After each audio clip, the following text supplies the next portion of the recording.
Which platforms do you use for buying and selling NFTs? Have you tried Opensea Pro?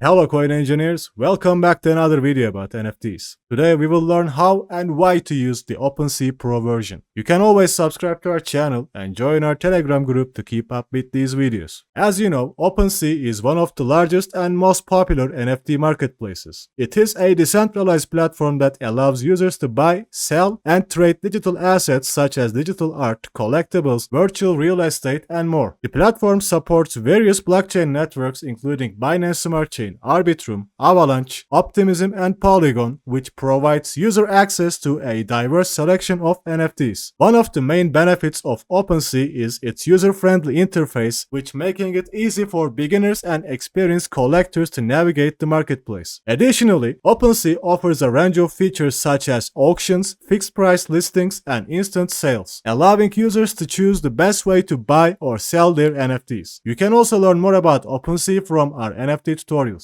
However, today's video is about Opensea's new feature called Opensea Pro. So let's start with how to enter the Pro version. Firstly, you must have a Metamask wallet. If you don't have one, you can watch our Metamask tutorials. After connecting your Metamask wallet, move your mouse to your profile icon and select Opensea Pro. Now let's talk about why we should use the Opensea Pro version. Opensea Pro offers a new level of optionality, selection, and control for pro collectors. Users have more control over their purchases, collections, and listings, allowing for a more tailored and personalized experience. Opensea Pro also provides real-time updates on users and collection activity across 170 NFT marketplaces. This feature enables users to stay up to date with the latest trends and insights in the NFT space. With Opensea Pro, users can sweep across the deepest liquidity of any NFT marketplace aggregator. Advanced order features allows users to set specific criteria for their purchases, such as maximum item price, item amount, and trades, providing more flexibility in trading. Also, Opensea Pro version has a powerful inventory management. Managing NFT inventory is made easy with Opensea Pro. Users can effortlessly buy, sell, and manage items across multiple marketplaces while tracking analytics at the wallet, collection, and item levels. Opensea Pro aggregates every type of offer on users' items from various marketplaces. This ensures that the users can sell their items for the best prices available, including collection offers, bids, NFT pools, and more. But it's not over yet. Opensea Pro uses the most gas-optimized smart contracts of any NFT aggregator, making it the most efficient platform for purchasing items across marketplaces. Users can save on gas fees and enhance their overall trading experience. Also, for a limited time, Opensea Pro provides a promotion with zero gas fees for most of your favorite collections. The Opensea Pro also has a web application which is fully optimized for mobile devices, that allowing users to browse, sweep, and list items straight from their phones, which offering convenience and accessibility. Besides these cool updates, you can also join their Discord channel and purchase a gemesis NFT to get the special gemesis role. This role may or may not provide further accesses and bonuses such as airdrops, free NFT mintings, or more. All you must do is buy one of these gemesis NFTs, then join the Opensea Pro Discord channel, click on gemesis verification, copy your wallet address, and add the private reference code that you will get from this section to your Opensea profile. Don't forget to like and subscribe to show your support. Thank you for watching and take care until next time.